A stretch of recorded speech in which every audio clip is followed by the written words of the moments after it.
Player, manager, owner, director of football. It's been a crazy ride so far. Barry Fry is still sizzling. It all started with a goal at Wembley in front of 95,000 people. I score a goal. Whee! Fantastic day. Where are you? That you there on the That's end? me heading it in. Pleaty crossed it, David Pleat crossed it, and I headed it in. What an occasion that was at Wembley. What position were you playing? Inside right, number 8. Yeah. And the fact that there were 95,000 there. Yeah, I mean, Bedford was closed for the day. I'm the only person ever to represent England from Bedfordshire. It's always my dream. I went to Wembley when I was 8. First time I went to Wembley was when Blackpool won the cup. Ever since then, I just love Wembley. Look at that picture of all the United boys. Yeah, Sir Matt and Jimmy Murphy, his assistant, Dennis Law, Harry Gregg, Bill Folkes, Johnny Giles, and there's me at the end. Look at you at the end there, right at the end, look at that. Memories? 17, I look 34, don't I? I went there for 2 years as an apprentice professional in them days, and week before my 17th birthday, the boss called me in, Matt Busby, and he said he was going to offer me a contract because I had unbelievable potential, and I said he was a good judge. Barry was forced to quit playing through injury, and 62 years after this was taken. Oh no, I want to show the pitch, come on. This is my pride and joy. Every day is full on for football fanatic Fry. Places to go, people and pitches to see. Right lads, lead us out.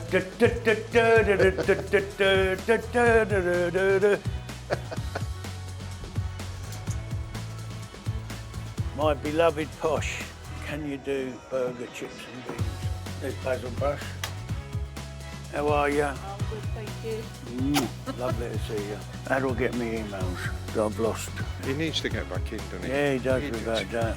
True word never spoken. Top man, gaffer. The spirit that Darren's got at the club, he's always had great spirit. It's the best group he's had for team spirit, togetherness, for everything. They're all mates. And mates means bants. Captain Marvel. Barry's the heart of the football club. Come in every morning, he's always got a smile on his face. He's always full of joy, and he's always a happy chap, and you kind of respect him loads because of what he means to football, not only to the football club, but to football as a whole. And yeah, he's just a top guy. What's it like being a millionaire, mate? Yeah, lovely. Well done. Glad you came now, aren't you? Good boy. He hasn't gone back on his word, you know, with the club, you know, accepting a transfer and stuff.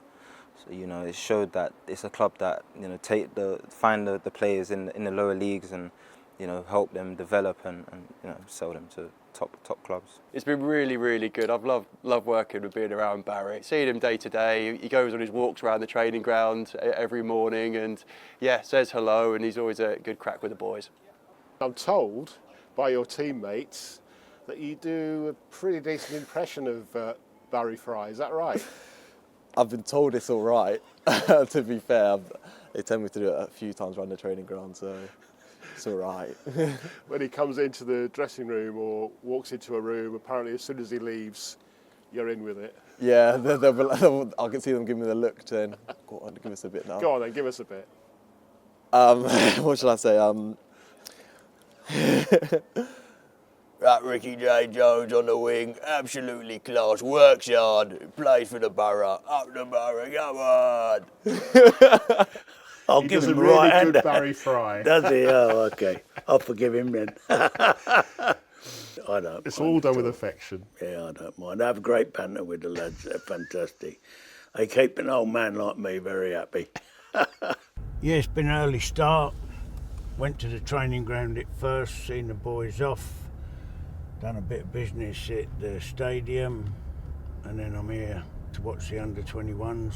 Here, is Bramall Lane, the first of 2 games for Barry in one day, a 5-hour round trip. Blue scarf proudly on display, Barry gets the red carpet treatment from red and white royalty Tony Curry, player, icon. Legend. All right. Absolute legend. Nice. One of the greatest players ever, mate. Thank you. Everyone loves a curry around these parts, but surprisingly not everyone knows Barry Fry's name. Just remember somebody called you Barry White. Say no more.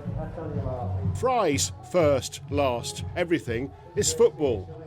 Brilliant, yeah. What a club this, yeah. No, I'll just go out here, yeah. Okay, can I leave you with it?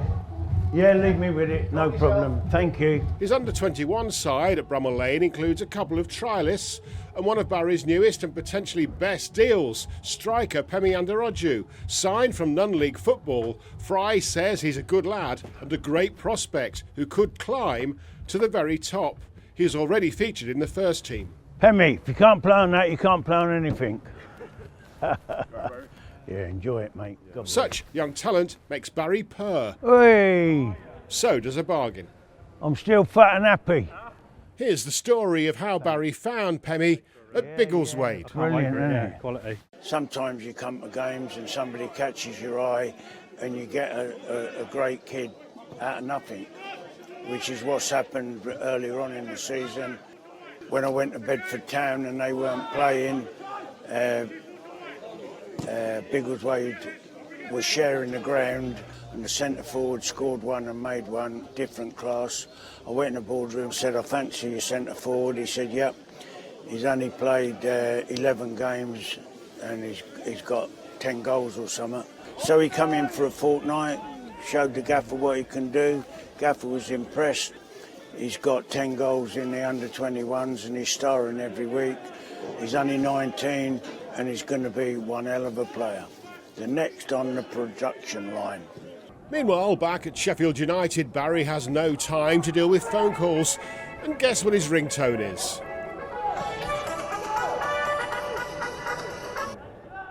I'm at a game, Mel. I'm at Sheffield United, yeah, we just started. Cheers, mate. The opening goal at Sheffield United, scored by Harley Mills, a versatile youngster Fry rates highly. Yes! He's a first-team player all day long, that kid. He rates number 7 Joel O'Day-Larby too. He's out of contract in a few weeks and his future was unclear. If you don't sign him, you had a lot of you. Sorry. Peterborough lost 3-1. Fry calls it how he sees it. Well done, mate. Great to see you back. Well done. Donny, brilliant first half. Not good second. Fry has always spoken his mind. Now, is anybody don't know what their job is today going out there? Anybody confused? Tyler? You? This Fly on the Wall series, Big Ron Manager, was made when Barry owned Peterborough. Times were tough and he desperately needed the programme makers' money to help keep the club alive. Do you want me to shut the fullbacks down? What, playing in a free role in the midfield? I sold a house I had in Portugal for 180 grand, put it in there.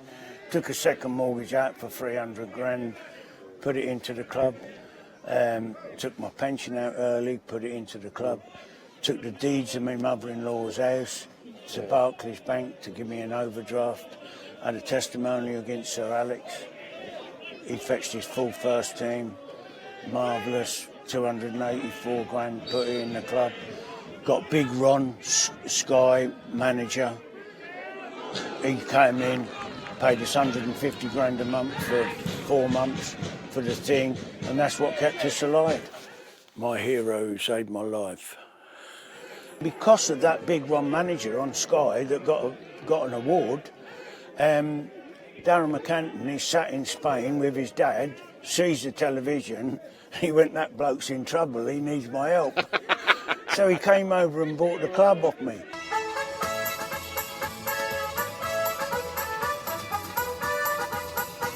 Dara, how are you, mate? After Barry has watched any Peterborough team of any age group, he checks in with the chairman.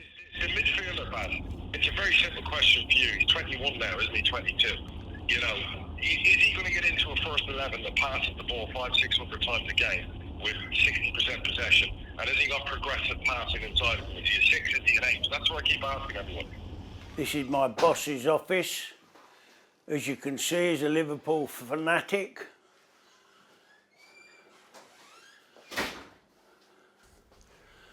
And there's his lovely family, his wife, Natalie, his kids. The one thing I'd say about Baz is he's a survivor.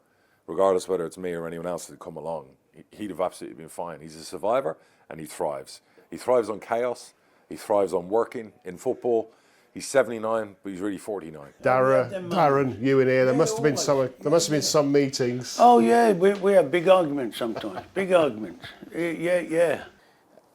The three of us work well together, and don't get me wrong, sometimes you can be in a room with the three of us and it'll be bedlam, but he plays a really active role. I mean, he's in every day. And that's rare to see in football, especially when you get to the age he's at, but I think he'll outsee the whole lot of us. Hey, this is my favourite office. The money people. Hey, they do a great job, fabulous. Keep the good work up, ladies and gentlemen. He's good when, I think, for me as a manager, when you're going through tough times, he's always there. He's quite supportive. He is very supportive, Puts an arm around you, goes and sees the staff. He makes a point of doing that. He's always done that, and I think that's a really good thing for me and the staff. Alex is the best commercial manager in the country. You all right? Yeah. I'm putting you under pressure now, mate. When it comes around to the windows, the transfer windows, he's on the button. He's on the money with most things, and he still knows how to do a deal. No one better. Hello. Wembley. You're all right. That's the lovely Wallace helping us out. That's Lizzie's daughter. It's a family affair. We all help each other. He's like a family member. I don't know if it's rude to say he's like a second dad or whatever else, but we have a great relationship. I love him to bits, love his family. And, you know, if anyone deserves accolades, you know, for working football, for what he's done, what he still does, there's no one better. Gaz is brilliant. I knew him when he was at Tottenham and we'd done a couple of charity things together. He's just an amazing guy. And, you know, he'd do anything for anybody, to be honest. Speaking about Gazza, Kettering Town springs to mind. I met Barry at Latimer Park, his second game of the day, after Bramall Lane. Oh, I'll tell you, you don't want to hear the story I want to tell you about that. Gazza come to my place, wanted to be manager when I owned it. Really? That was 20 years ago, and soon after, Gazza got the Kettering job. He lasted 39 days. It's a real sad affair, that, because he came into me, Gazza, and he said, oh, I haven't seen you for a long time. You know, I want to come and chat about the managerial role. I went, oh yeah, where are you? He said, outside in the car park. So I said, come in, have a cup of tea. Of course, took him upstairs into the office, talking with his agent, and he disappeared. And I was talking to his agent, I said, where's Gazza? He said, I don't know, gone to the toilet. So anyway, I got up and went, and he was behind the bar helping himself to the optics. And I went to his agent, not for me, no chance. Then Peter, the chairman of Kettering, phoned me up and he went, oh, Gazza's coming to see me. So I said, yeah, he's the nicest man you'll ever meet off the field, Gazza. He's brilliant, he does everything for everybody. I said, but I don't think he's in a fit state to be manager. So he said, OK. So anyway, he's seen him, and he phoned me up later. He said, you're right about him, but I'm so desperate to sell. I've sold the club and he's a new manager. But he didn't last long, bless him. How are you? All right, and you? Yeah, great. Barry's here to watch Kettering play Peterborough Sports in a rearranged cup tie. I know, it was off last week, weren't it? Waterlogged. Nightmare. They've got a lot of our ex-players. Hell of a lot. Of course, there are former Peterborough players further up the pyramid too. We've had 17 players leave us and become millionaires. One of those is Ivan Toney, and he sent this special Wembley message to his former club. All the best at Wembley. And know you guys can do it. There's no doubt in my mind that you can't bring that trophy back to Peterborough because everybody there deserves it. I've been watching so many games this season, and you guys play some good football, and you have a good manager. So let's go. Here, here. Tony is set to move in the summer for big money, bringing Peterborough a hefty sell-on fee. But it could have all been different. Darragh and I had a big meeting with Ivan, his father, and his agent at the time. And they was begging us to let him go to Barnsley. Begging us, to, like kicking up the rumpus. And his dad's 8'4", by the way, and is broad, you know what I mean? So, but he didn't intimidate me. And I said, if you want your boy to go to Barnsley and the agents, if I was you, I'd sack your agents because he's miles better than that. Stay here, we'll make you a millionaire. And we did. Darragh was very adamant at the same time. We was turning down Barnsley because he was far better than that. Back at Kettering, and sadly, no new Tonys on view. Anyone out there you like the look of, or you have not seen enough yet, no? No. In the dugouts tonight, Barry's son Frank, who's a Kettering coach, and Luke Steele, Peterborough sports manager, who Fry sold to Manchester United. When I done a deal with Sir Alex for Luke Steele, part of the deal was 2 season tickets for my 2 boys. I used to go abroad, used to go all over. Apart from my dad, Barry's probably been there amongst probably 3 or 4 people in my career. You know, he drove me all over the place, okay, trying to sell me sometimes. And what can I say? He made my dreams come true. You know, I didn't end up being United's #1 or England's #1, but I had a good career in the Championship. And you know, I think Barry used to want to play me in the first team in training when I was 14, 15. I was on the bench at 15, and he made me believe. You know, there's not many people that can do that to you. Wembley's been good for him over the years, like spiritual home. So.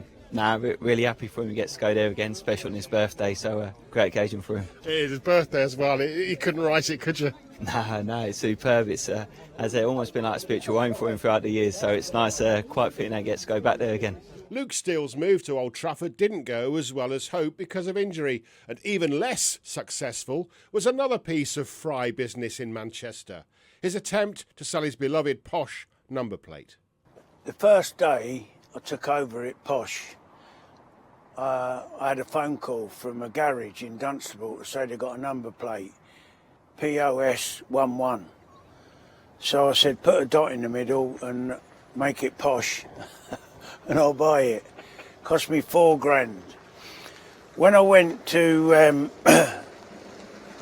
take Matthew Everton and Simon Davis to the Cliff for Sir Alex to have a look at them because everybody in the country wanted them, I watched training and I had a bit of dinner with them after, and David Beckham was outside practicing his free kicks and all that, and when he come in, he was looking out the window at the car park, and I went up to him and I went, David, see that number plate, Posh?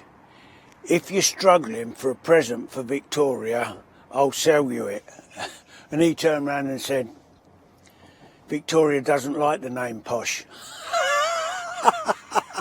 So I thought I'd won the lottery and I didn't. This is like a family room where Kirst does all her family photos and all that. And here she is, the love of my life, my best signing ever. We've been together now for 45 years. She could have done a lot better for herself, but thank God she didn't. Amazing lady. I'm glad that's on camera.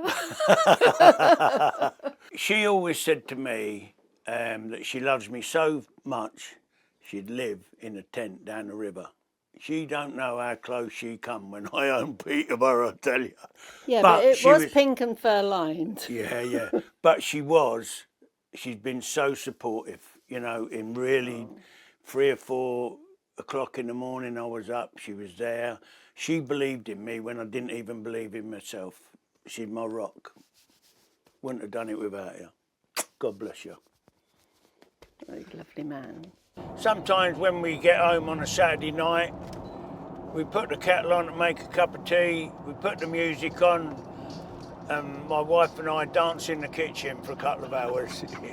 We get all sentimental over them. It's lovely. Bestie doing an after dinner for me. The boss called me in the office after a year at Old Trafford, and he says, Baz, you're a flash cockney, so-and-so. I went, thanks, boss. And he said, I've got these two shy Belfast boys coming over, Eric McMordy and George Best. And he said, I want you to look after Bestie. I said, no problem, boss, no problem. I'd done such a good job that after 2 days, George ran back to Belfast homesick. But he didn't hold it against me, and to be fair, I owe George Best my career, really, for what he'd done for me in my first managerial role was absolutely unbelievable. The club has spent £3,000 on pulling the grounds into shape to welcome the staff and the crowd of 8,000 that they're expecting tonight. Dunstable Town manager Barry Fry on the latest comeback of George Best. George Best will train, but, you know, if he gets up at 2 one day, he'll train, and if he gets up at 6 another day, then he'll train, you know. But George will train in his own time. I said, I want you to play in 2 pre-season friendlies. He went, yeah, no problem. What club you with? I said, Dunstable Town. Might be a problem, he says. So I said, yeah, what? So he said, well, Tommy Docherty's still got my registration at Manchester United, so you'll have to ask him. So I said, no problem, I'll go to the cliff in the morning and ask him. I said, you, Mr. Docherty, can give me permission to play George Best in 2 pre-season friendlies. He went, what club you with? I said, Dunstable Town. Dunstable? What makes you think Bestie will play for Dunstable? I can't get him to play here at Old Trafford. Barry's a friend of mine, Barry Fry, the manager, and he just asked if I fancied a couple of games for him. So I didn't see any reason why not. I said, George, what the hell made you come and play for me at Dunstable? You know, Raghouse Rovers, Plaid Fielders, a pitch. And he went, Baz, I'll never forget you. He said, you used to buy my 2 comps off me. We used to play, you see. And he said, I used to send my money home to my parents. That was the only money I had that you gave me. Gary, a lump in my throat, tears in my eye. What a story. How can you remember that? He's put himself out. He's made whatever I am today. George made me. That, isn't it? That's different class, mate. Different class. Absolutely.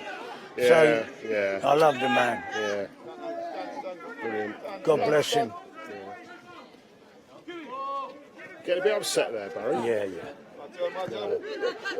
Bestie signed when they won the European Cup, which was an amazing feat, where everybody was delighted for Matt. And Wembley again, Wembley 1968. Again. Lovely Wembley, mate, Wembley. Were you there for that? Of course, and I was there for that. But Wembley's my favourite ground. I just love Wembley. I go and watch all the playoffs. I go and watch the Vase, the trophy. I go and watch people play tiddlywinks at Wembley. I just love Wembley. How special will it be for you to be there this time? Well, it'll be very special because it's my birthday. Believe it or not, I'm 79 on that day. And I couldn't believe it when we got the fixture list and all the games all the rounds and April the 7th, my birthday. It's got to be an omen. Lose 10-0, win 10-0, still got the same enthusiasm. I love football. I'm so lucky to have been in it all my life, one way or the other.